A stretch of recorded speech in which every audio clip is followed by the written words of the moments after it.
Buenas tardes, hermanos, hermanas. Seguimos con nuestro discipulado basándonos en el Evangelio de Lucas, donde vamos a encontrar todas las pautas necesarias para crecer en el Señor y seguir adelante en este camino tan precioso que tenemos por delante. Hoy vamos a adentrarnos en un texto que dice así, y en la palabra dice: un día cuando todo el pueblo se estaba bautizando, también Jesús fue bautizado. Y mientras oraba, el cielo se abrió y el Espíritu Santo descendió sobre él en forma corporal, como una paloma, y se oyó una voz proveniente del cielo: tú eres mi Hijo amado, tienes mi complacencia, o en ti me complazco. Esta versión está bien. Sin embargo, ajustándonos más al texto griego, podemos leer lo siguiente: después de bautizarse, el pueblo entero, y mientras oraba Jesús, después de su bautismo, se abrió el cielo, bajó sobre él el Espíritu Santo en forma visible como de paloma, y hubo una voz del cielo: Hijo mío eres tú, yo hoy te he engendrado. Si comparáis ambas traducciones, tienen un porqué. Mirad, vamos a hablar hoy del bautismo de Jesús porque considero que es de importancia central junto a la resurrección. Por un motivo, es el inicio del ministerio de Jesús. Y vamos a hacer un estudio con cierto detenimiento. Sabéis que no siempre podemos hacer un estudio exhaustivo porque requeriría pues igual 2 o 3 estudios, sesiones para un solo tema. Vamos a ir dando las pinceladas y que espero que cada uno de vosotros pregunte o profundice, que lo hablemos tranquilamente. Antes el evangelista Lucas había afirmado en 2:21 que Jesús, en Lucas 2:21, Jesús fue circuncidado a los 8 días de nacer y le habían puesto el nombre de Jesús, Yeshua, tal como estaba ya preparado, anunciado y designado antes de su nacimiento. Este es el sentido auténtico de la preexistencia de Cristo. La preexistencia de Cristo hay que verlo desde el punto de vista teológico del Antiguo Testamento, no según la filosofía greco-romana helenística. Pero bueno, eso está ahí.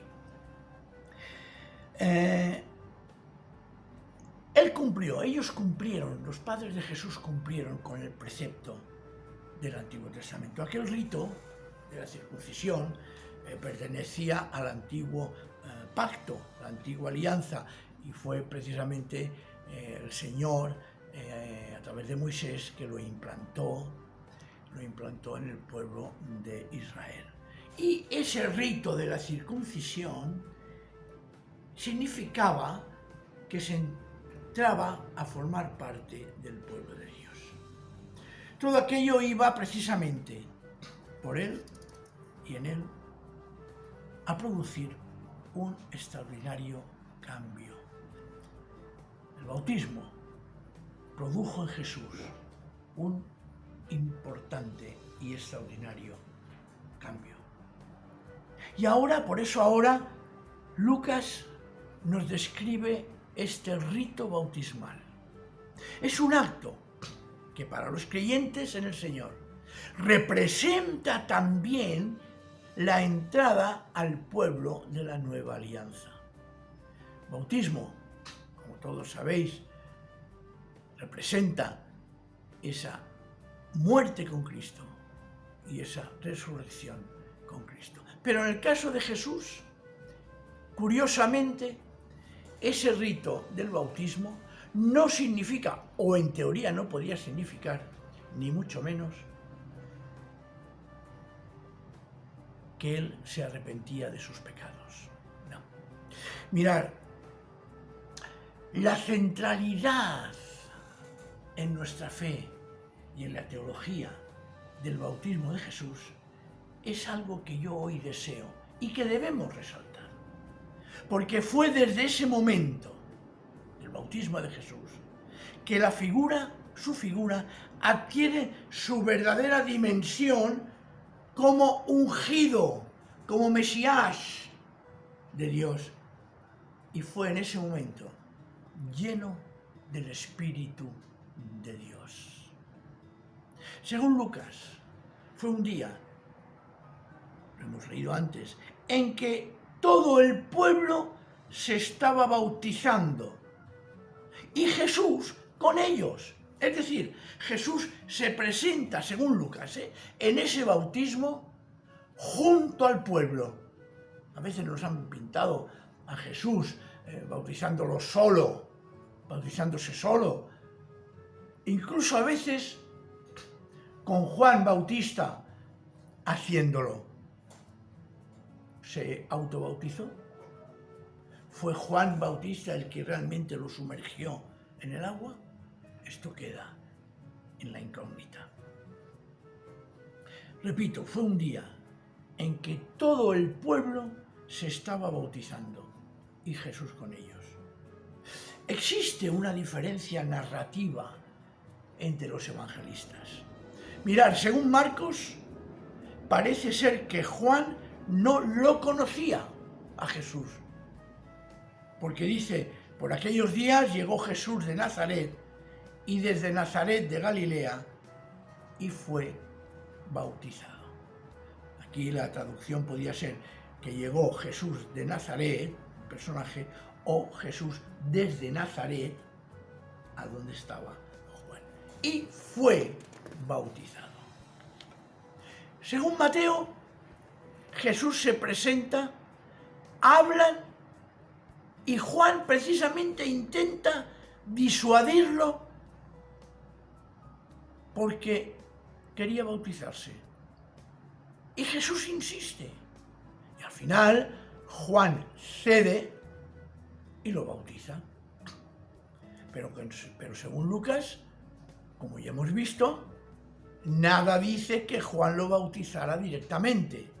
Y además, con ese detalle, que no se bautizó solo. Y con otro detalle interesante de Lucas, que es el Evangelio que nos está enseñando y guiando en el discipulado. Ora. Curioso. Jesús, después de su bautismo, dice, y mientras oraba, se abrió el cielo.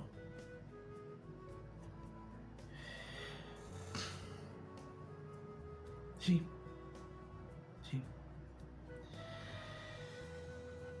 Curiosamente, este detalle, personalmente, lo considero importante. Tampoco se sabe si fue el bautismo de Jesús, repito, por el mismo Juan, si lo sumergía, o ella misma lo hacía, lo he dicho hace un momento. Incluso hay otro detalle que a veces se nos escapa, somos a veces tan poco analistas. No se dice nada si las mujeres también eran bautizadas por Juan. No se dice nada. Después sí que sabemos que con el bautismo de Jesús, que él ordenó precisamente cuando dijo id y bautizad a todas las gentes. Sí que sabemos que a partir de ese momento el bautismo es en nombre de Jesús y que hay familias enteras que se bautizan, hombres y mujeres. Pero en ese momento, en el bautismo de Juan, no sabemos si realmente las mujeres también se bautizaban. Evidentemente, si nos atenemos al contexto social y a la situación de las mujeres en aquella época, se puede intuir que la mujer no merecía el bautismo.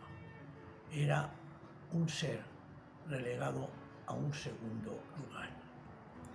El hecho es que, siguiendo a Lucas, vemos como el Espíritu Santo, el neuma, la fuerza, el poder, la potencia de Dios, baja. La forma de hablar, ¿no? Desciende sobre Jesús, con el detalle que quiero repetir, mientras ora. Mientras ora. Y lo hace este descenso del Espíritu Santo, que se abre el cielo y desciende el Espíritu Santo. Este detalle es importante porque es a través de la oración. Y aparece de forma, diríamos, ¿cómo diría yo? Simbólica, física o no, eso es lo de menos, el Espíritu Santo como una paloma. La idea es que si fue una paloma, lo que el evangelista nos quería indicar y rememorar la situación con Noé. Con Noé fue una paloma, ¿os acordáis? Que volvió y en su pico había una rama de olivo, la que le abrió a Noé la idea de que había surgido un nuevo mundo de las aguas. ¿Veis la similitud? Quizá el mensaje que se nos quiere dar, o no, quizás no, ciertamente el mensaje que se nos quiere dar es que el bautismo de Jesús representa algo nuevo para él. Representa un cambio en su interior. Representa un llamamiento y una misión que ha de realizar. Podemos tomar nosotros ahí también ejemplo y semejanza. El cielo se abre para indicarnos la comunicación definitiva y permanente que Jesús tiene con Dios. Y en esa etapa nueva será el Espíritu Santo mismo, después lo veremos con las tentaciones, el Espíritu Santo mismo que actúa, lo lleva, lo empuja, lo dirige, le da las palabras. Ya dije, ¿os acordáis al principio que una línea central y general del Evangelio de Lucas es la acción del Espíritu Santo, entre otras, claro? Pues aquí se ve también cómo el Espíritu Santo irrumpe poderosamente en la vida de Jesús para realizar algo nuevo que asume Jesús y que es llamado a hacerlo.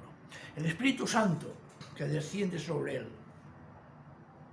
nos habla de la unción que recibe Jesús como Mesías de Elohim, como Mesías de Dios, como servidor, siervo de Dios, y con una misión concreta, y se convierte en profeta, es decir, aquel que transmite, que habla, que comunica la palabra de Dios, de ese Dios que es el Dios de Abraham, de Isaac y de Jacob, su propio Dios.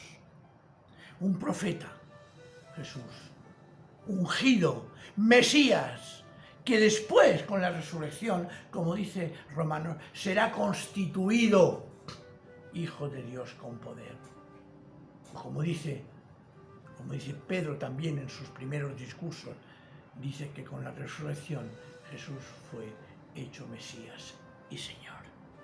Es decir, Jesús viene como profeta de Dios a partir del bautismo y nos enseña, porque Él es el que contiene, el que tiene la presencia de Dios de forma extraordinariamente poderosa y que nos invita a llamar a Dios como Abba, como nuestro Padre. Y se escucha, se oye, se hace audible, que no en todos los evangelios es así, una palabra de parte de Dios para que realmente se certifique que la misión de Jesús es una misión divina. Si os habéis fijado, cuando he leído la primera versión del bautismo de Juan, en la versión de la palabra, y que la mayoría de las versiones lo pone así, dice: Hijo mío, amado, en ti me complazco. Esta es la traducción normal. Permitidme que lo diga sin pelos en la lengua, la más cómoda doctrinalmente, la más cómoda de una manera dogmática. ¿Por qué? Porque nos evita una serie de problemas y de preguntas que nos podemos hacer. Esto sucede lo mismo que, por ejemplo, en Mateo 18, las versiones Mateo 1:18, las versiones, hemos de ser sinceros, no dejan de ser interpretaciones de un texto considerado lo más próximo al original griego o hebreo y arameo. Por ejemplo, en Mateo 1:18, todas las versiones traducen el nacimiento de Jesús, el Mesías, fue así. María, su madre, estaba prometida, tal.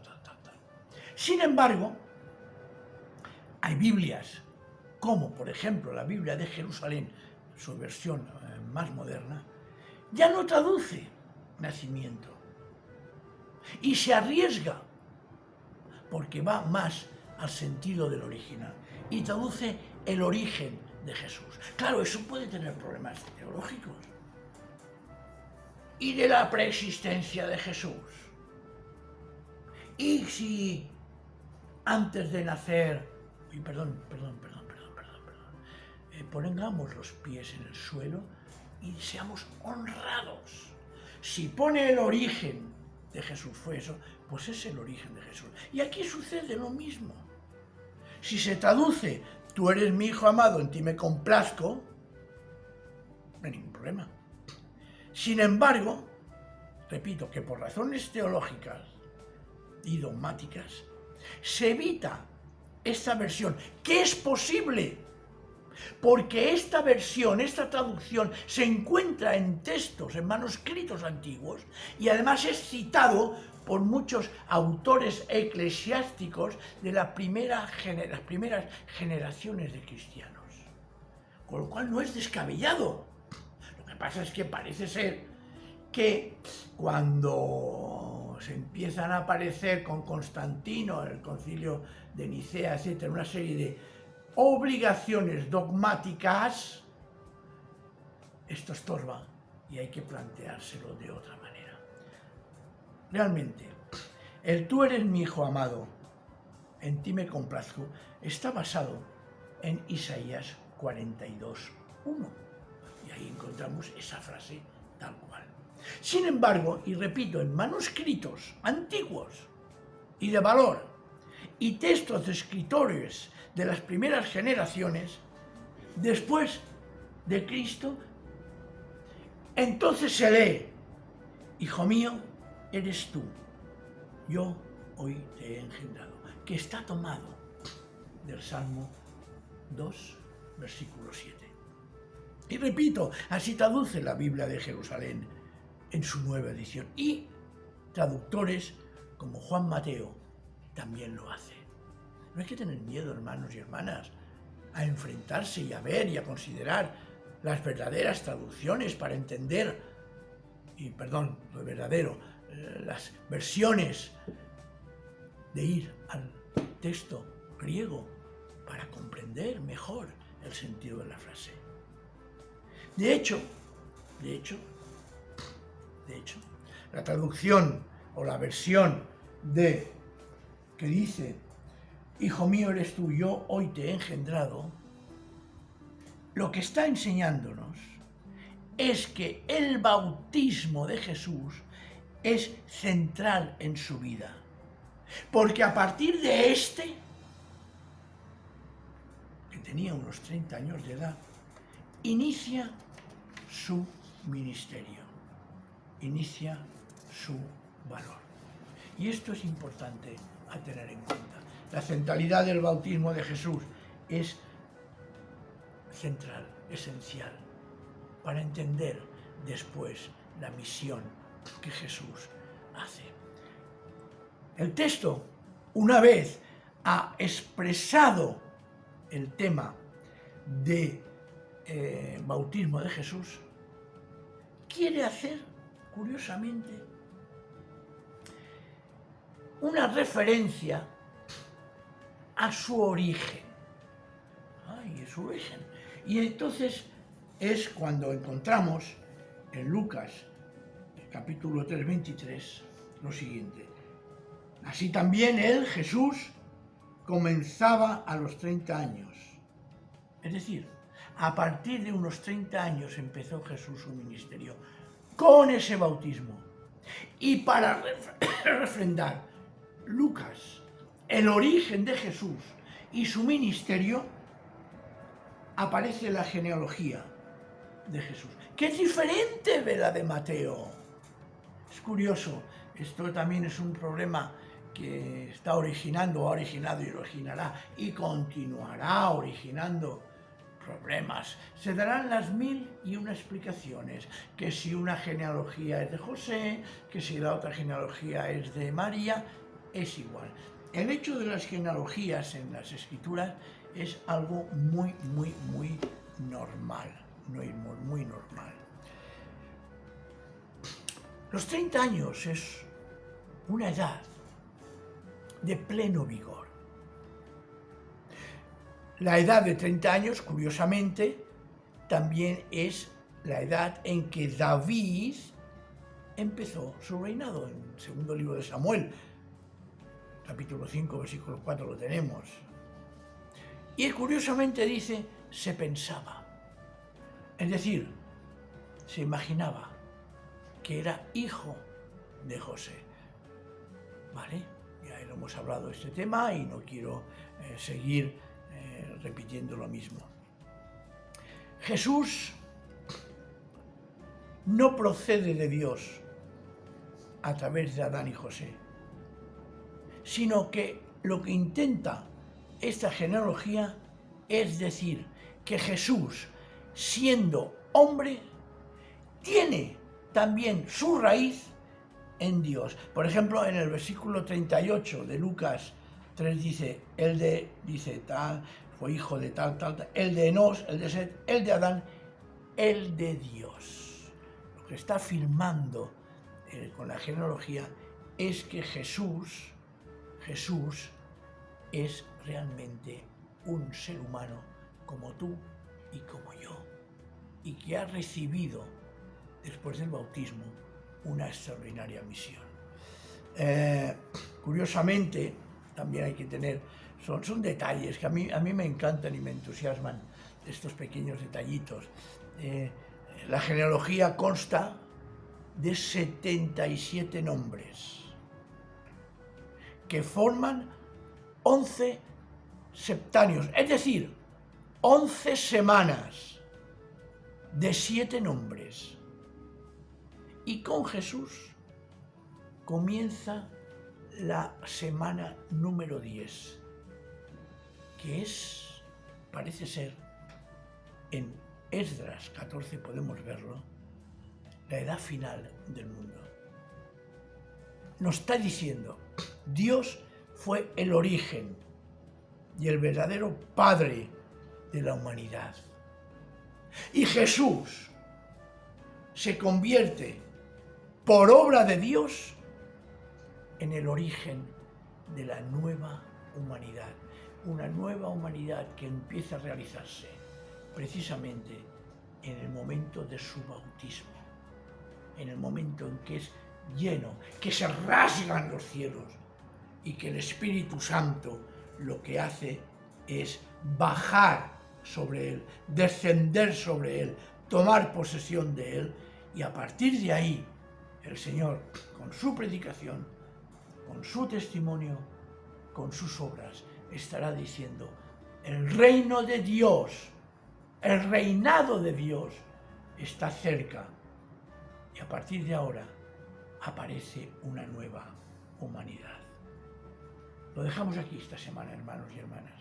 Y el próximo día, si el Señor lo permite, vamos a entrar también en una perícopa que es preciosa, que es las tentaciones de Jesús y cómo el diablo intenta cambiar el concepto que tiene Jesús del Mesías por un concepto diabólico de lo que debía o él quería que fuera el diablo el Mesías. Bendiciones, hermanos, y sigamos adelante.